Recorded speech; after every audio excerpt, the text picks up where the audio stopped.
Santmat channel को subscribe करें, साथ ही घंटी को दबाकर ऑल नोटिफिकेशन सेलेक्ट करें। आप सभी से आग्रह है कि सत्संग को पूरा अंतिम तक देखें। अनंत श्री विभूषित परमाराध्य संत सद्गुरु महाराज के पावन श्री चरणों में कोटि कोटि सा नमन। हमारे बीच पधारे हुए देवभूमि हरिद्वार से परम पूज्य अंतर्राष्ट्रीय प्रवक्ता स्वामी सत्यानंद जी महाराज के श्री चरणों में कोटि सा नमन। परम आदरणीय गुरुजन, धर्म प्रेमी सज्जनों, सदात्माओं, माताओं एवं बहनों, आप सबों को भी मेरा कोटि कोटि सा नमन। एक राजा हुए, चित्रकेतु नाम था। बड़ा धर्मात्मा राजा था। धर्म कर्म में सदैव तत्पर रहा करता था, परंतु दुर्भाग्य देखिए कि उसके घर में कोई संतान नहीं था।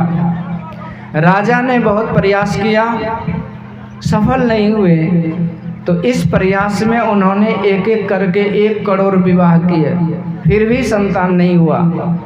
उसके घर एक दिन अंगिरा ऋषि जैसे पहुँचे हुए संत का आगमन हुआ।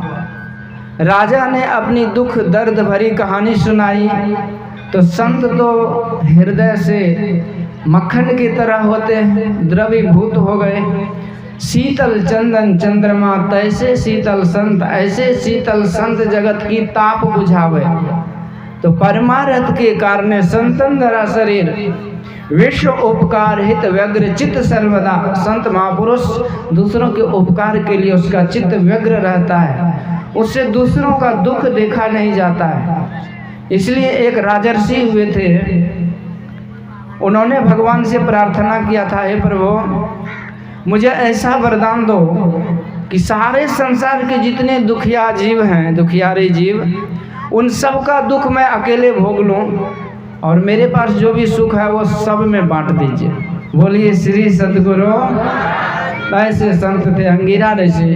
उन्होंने जब राजा चित्रकेतु को रोते बिलखते देखा, कहते तुम चिंता मत करो, लो मैं आशीर्वाद देता हूँ और तुम्हारे घर बच्चे का जन्म होगा।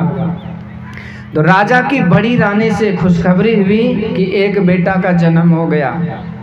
अब राजा उसी के लिए ही रो रहा था। जैसे मनु शतरूपा जब तप किया था तो तब तो कुछ और उद्देश्य से किया था, पर भगवान की बाकी झांकी को देखा, मनोहारी स्वरूप को देखा, तो मनु शतरूपा का मन ही बदल गया और कहते पर वो आपके जैसा मुझे बेटा चाहिए। तो भक्ति न मांग करके पुत्र का वरदान मांगा। अब इससे विचार कीजिए कि पुत्र सुख गृहस्थ जीवन में कितना माने रखता है। हजारों हजार वर्ष तप करके भी उन्होंने मोह में फंसा। इसी तरह चित्रकेतु भी बेटा के मोह में ऐसे फंसा कि दिन रात उसी के पीछे लगा रहता था। वो भूल गया कि मुझे 999 लाख और भी रानियां हैं और बहुत सारा अखंड साम्राज्य, चक्रवर्ती सम्राट हो तो बहुत बड़ा राजकाज भी है। सब कुछ भूल करके बड़ी रानी और बेटा यही दुनिया में हम दो, हमारे दो उसे दिखने लगा। पर अन्य रानियों को सौतिया डाह हुई। सौतिया डाह बड़ा खतरनाक होता है, कब क्या कर दे। जलन और आवेश में, आक्रोश में आकर के आदमी कुछ भी कर सकता है। क्रोध can destroy your whole life. Anger it is the dangerous enemy for the human being. कहते क्रोध सबसे खतरनाक दुश्मन है आदमी का, किसी से कुछ भी करा सकता है। तो आज इन रानियों को जलन हुई और सोचा सखी न रहेगी बांस न बजेगी बांसुरी, ऐसा करो कि इस खिलौना को ही खत्म कर दो। बच्चा बेचारा सोया था, अन्य रानियों को जलन हुई और उस बच्चे के मुंह में ही जाकर के जहर दे दी। बच्चा मर गया।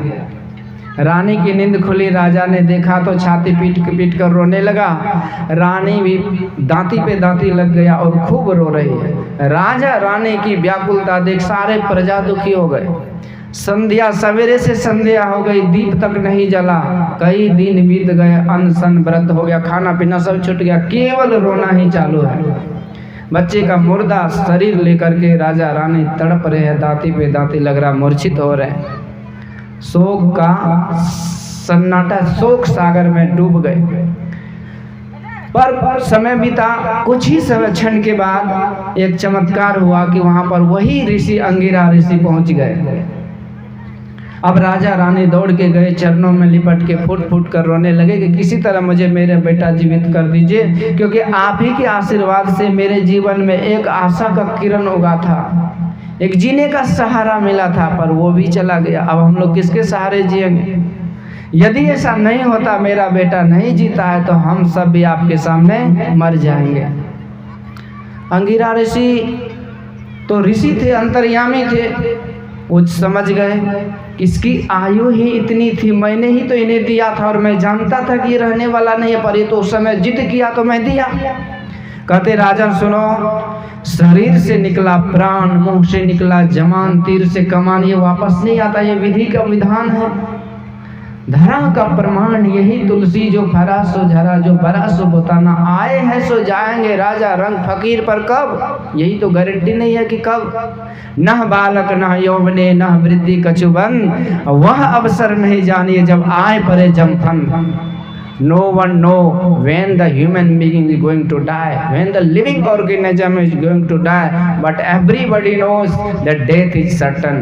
कहते कोई नहीं जानते कौन कब मरेगा, पर यह सब जानते हैं कि सब मरेगा। श्री सतगुरु।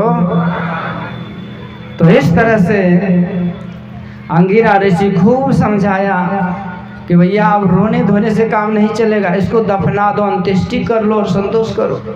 अब तो राजा रानी को लगा कि जली पर नमक छिड़क रहा है। उसे तो आशा था कि कहा जाता है जो न करे लकीर वो करे फकीर। अब तो ये सब दरवाजे आशा के किरण डूब गए।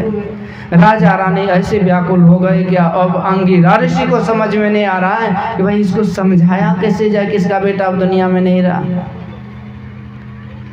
अचंभित हो गए। अब ये इनकी वाणी भी अवाक हो गई, बोलती बंद। अब राजा ऋषि भी फैल और राजा रानी की व्याकुलता दुगुनी बढ़ी। पर एक और चमत्कार देखिए कि उसी समय कहीं से घूमते फिरते विचरण करते हुए देवर्षि नारद जी पहुंच जाते हैं। श्रीमन नारायण नारायण का जय जयकार गुणगान करते हुए आ गए।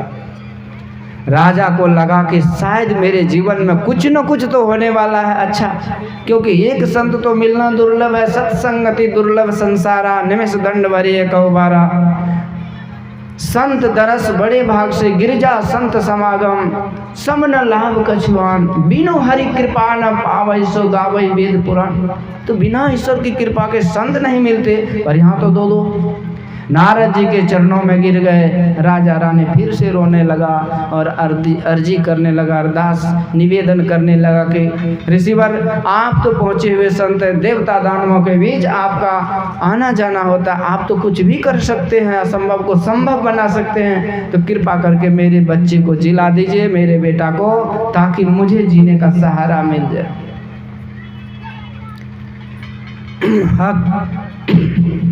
हकीकत में देवर्षि नारद जी उसी काम के लिए ही आए थे। पेशेंट के सामने यदि डॉक्टर आ जाए तो समझ लीजिए कि वो डॉक्टर का दूसरा कोई काम नहीं है, पेशेंट के लिए ही आया है। आज नारद जी कहते राजन, तुम लोग जो कई दिनों से रो रहे हो, खाना पीना छोड़ के पागलों के तरफ व्याकुल हो रहे हो, ये रोना धोना छोड़ो, मैं तुम्हारे बेटा को ही जीवित करने आया है। अब राजा रानी को जान में जान आ गई, संभल के बैठा, होश भी आ गया। और उसी समय देवर्षि नारद जी ने आवाहन किया, हे जीवात्मन पास्य मातरम पितरम चते। हे जीवात्मा देखो, ये तुम्हारे माता पिता। जैसे जीवात्मा को पुकारा, प्रकट हुआ, शरीर में प्रवेश किया और बच्चा जी गया, खड़ा हो गया। और राजा रानी दौड़ करके पहुंचा, बेटा बेटा बेटा करके। और उसी समय बच्चा वार्निंग दिया, खबरदार किया, कहते सावधान, तुम राजा रानी जहां हो वहीं रहो, एक पग भी आगे मत बढ़ाना। तुम जैसे रो रहे हो वैसा मैं बहुत रोया हूँ। ये रोना किसी से, ये रोना देवी ये सब के पीछे लगी हुई है, ये रोने की बीमारी से कोई मुक्त नहीं है। मैं भी दुखी हूँ, मेरे पास एक प्रश्न है, इसका जवाब दो। तुम लोग जो रो रहे हो 2-4 दिनों से, तो मुझे बतलाओ कि तुम लोग किस नंबर के माँ बाप हो। कस्मिन जन्मन मयि मह्यम मातरम पितरो भवान कर्मभिर्ब्राह्म्यमानस्य देवत्रियं योनिषु। मेरा तो लाखों करोड़ों जन्म हो चुका, जितने बार जन्म लिया, माता पिता भाई बंधु सगे संबंधी सब मिले, मेरा शरीर छूटा, सब रिश्ता नाता छूट गया। लाखों माताएं बहनें भाई बंधु पत्नी सगे संबंधी सब मेरे वियोग में रोता रहा। सबको छोड़कर मैं चला गया या वो लोग मुझे छोड़कर चले गए। कुछ तो चले चिता के ऊपर, कुछ कब्रों की ओर चले, रोते जग की अनित्यता पर सभी विश्व को छोड़ चले। रुका न पल भर मित्र पुत्र माता से नाता तोड़ चले। कितनी लैला रोती रही पर कितने मजनू मुख मोड़ चले। तो मेरा तो लाखों वियोग में माता पिता रो रहे हैं, तो लाखों बार जन्म हुआ इसलिए लाखों माता पिता हुए, सब के सब रो रहे हैं। तो उन लाखों के नंबर में तुम किस नंबर पे आते हो? राजा रानी की तो बोलती बंद हो गई। नारद जी कहते राजन जो पूछ रहा उसका जवाब दो बेचारे का, उनकी पास भी समस्या है। राजा की बोलती बंद और कहते गुरुदेव मैं समझ गया, ये दुनिया में ये आत्मा शरीर धारण करके अकेले आता है, यहाँ पर सारा प्रपंच समेट लेता है और जाते समय सबको छोड़ करके चला जाता है। इसका हकीकत में यहाँ कोई रिश्ता नाता है ही नहीं। कहे कबीर पुकार के यहाँ कोई ना अपना रे, यह जियरा चली जाएगी जस रैन का सपना रे। जैसे पंछी रैन बसेरा बसे वृक्ष पर आई, भोर भय सब आप को जहाँ तहाँ उड़ जाए। मन तुम क्यों भूला रे भाई, भूल गया पथ अपना पंछी, भूल गया पथ अपना। इस जीवन को जीवन समझा, उस जीवन को सपना। रोपा पेड़ बबूल का बंदे, आम कहाँ थे चखना। जिस डाली पर किया बसेरा, दिन अरो रैन बिताना। इस डाली से उस डाली पर चोला भया पुराना, पंछी भूल गया पथ अपना। ये पंछी भटक रहा है, ये तो अभी तक समझ भी नहीं पाया किसका अपना है कौन। इसलिए इन्हीं चीज़ों को समझाने के लिए नारद जी ने उसे ज्ञान उपदेश दिया। उसी समय वो जीवात्मा अंतर ध्यान हो गए और राजा रानी शरणागत हो गए और देवर्षि नारद जी ने उसे असली परम पिता परमात्मा का परिचय कराया। कहते राजन असली माता पिता इस जीव का जो है वो ईश्वर परमात्मा है। उस ईश्वर परमात्मा को जब जीव प्राप्त कर लेता है तो असली घर में असली माता पिता के पास चला जाता है। फिर वो संतान वो जीव कभी अनाथ नहीं होता, कभी उसका पिता नहीं छूटता, उसकी माँ नहीं मरती, उसके संतान उससे नहीं बिछोड़ते। सदा सदा के लिए मिलन हो जाता है और बिछड़न का दुख सदा के लिए छूट जाता है। श्री सतगुरु यही चीज को बताने के लिए समझाने के लिए हम लोग अभी पाठ के क्रम में सुन रहे थे। भगवान कहते हैं प्रजाओं यह मनुष्य शरीर मिला है, संसार मिला है, पर ये सब दिन नहीं रहने वाला है, ये सब छूटेगा। आए हैं सो जाएंगे राजा रंग फकीर, एक सिंहासन चढ़ी चले के बंधे जय जंजीर। पर छूट करके तुम कहाँ जाओगे ये पता नहीं, पर जाओगे जरूर। संत महापुरुष कहते हैं अब की पासा ना पड़े तो फिर 84 जाएंगे जरूर, जाना है जरूर। राजा भी जाएंगे जोगी भी जाएंगे जरूर। कोई जाए दिन में कोई जाए रात में, कोई जाए धूप में कोई बरसात में, जाना है जरूर काहे करे गुरूर, जाना है जरूर। तो इस तरह से सब जाते हैं, जाना पड़ता है, स्वेच्छा से कोई नहीं जाते हैं। दुनिया संसार जहाँ हम रहते इसका नाम ही तो चलना है। संसरति इति संसार, जो सदैव सरक रहा खिसक रहा उसी को संसार कहते हैं। तो इसलिए नदियाँ चले चले रे चंदा, सूरज चले चले रे चंदा, नदियाँ चले चले रे धारा, तुझको चलना होगा रुकाना। पल भर मित्र कोई रुकते नहीं हैं, जो भी रुका गिर गया भंवर में। नाव तो क्या बह जाए किनारा, बड़ा ही तेज समय की ये धारा, तुझको चलना होगा। तो संत महापुरुष कहते हैं इसलिए जीवन में 84 में कितना चलोगे, बहुत चल लिए हो। अब अपना परलोक बनाओ। यह मनुष्य शरीर बड़े भाग से मिला है।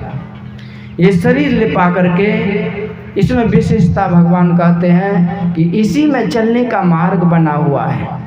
मनुष्य में और अन्य शरीरों में इतना ही अंतर है कि साधन धाम मोक्ष कर द्वारा, ये मोक्ष का द्वार दूसरे शरीर में नहीं है जो इसमें है। पर हम लोग शरीर के ज्ञान में ऐसे फंसे हैं कि शरीर के बाहर सोच भी नहीं पाते हैं।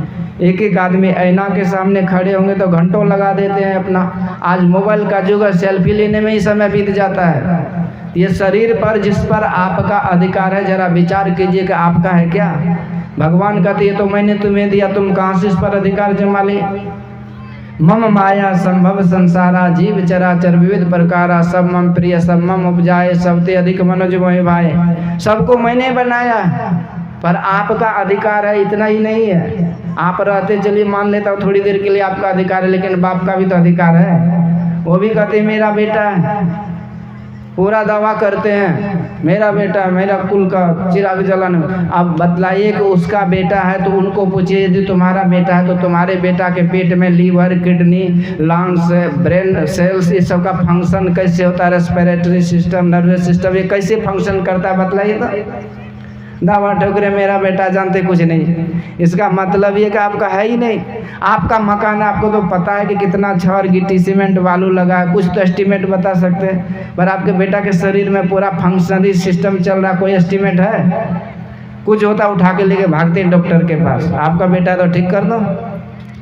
तो बेटा का, बाप का अलग दावा है कि मेरा बेटा है। इस शरीर के ऊपर किसका किसका दावा है देख लीजिए। माँ कहती बेटा मैंने तो तुम्हें 9 महीना रखा, तो मेरा ही खून से पला बड़ा है, माँ का अलग फंडा है। पत्नी कहती मैं तो आपकी अर्धांगिनी हूँ, अर्धांग तो मेरा इसमें हिस्सा है। इसलिए जब देखिए पति टीचर होते हैं तो पत्नी जब अंगूठा छाप भी रहती तो ऑटोमेटिक मास्टरनी हो जाती है बिना पढ़े लिखे। उसका आधा अधिकार अर्धांगिनी है। अर्धनारीश्वर भगवान शिव का फोटो देखिए, उसमें आधा भगवान है आधा माँ पार्वती। और ये हमारी संस्कृति का हिस्सा भी है, क्योंकि विदेश में 3 W फिक्स नहीं है। एक W वेल्थ, दूसरा W वेदर और तीसरा W वाइफ। ये तीनों बदलते रहते हैं। उन लोगों का फालतू जीवन होता है from the stand point of east Indian culture. भारतीय संस्कृति सभ्यता के अनुसार वो कहीं नहीं टिकते, पर हमारे अंदर ये पत्नी का स्थान बराबर का दिया गया। तो पत्नी कहती आधा हिस्सा तो मेरा है। अब पति पत्नी बाप माँ बाप की छोड़िए, उसका जो बेटा है वो भी उस पर करते हैं कि बाप यदि गुजरेगा इसका रसीद कटेगा तो सब प्रॉपर्टी मेरा ही होगा। अब ये रहा। अब उस गांव के देखिए मुखिया सरपंच कहते तो हमारे वार्ड का, ये वार्ड सदस्य वाले कहते हमारे वार्ड का आदमी मुखिया कहते हमारे पंचायत का, हम इससे वोट लेते हैं विकास करते हैं। मुख्यमंत्री कहते हमारे राज्य का, प्रधानमंत्री कहते हमारे देश का। इतना ही नहीं, जो आपके गांव में जो पूजा पाठ कराने पंडित आते हो कहते तो मेरा जजमान नहीं टपकेगा तो हम ही पूजा पाठ करके मालपा नहीं खींचेंगे। ठाकुर जी कहते हम ही मुंडन करते तो मेरा ही कस्टमर है। अब लोग आपके पेट में कीड़े मकोड़े वर्षों से वास कर रहे हो कहते तो मेरा बिल्डिंग है, हम तो इसी में फुल फैमिली रहते हैं, वर्षों से कई पीढ़ी से गुजार रहे हैं समय, ये हमारा इंदिरावास है।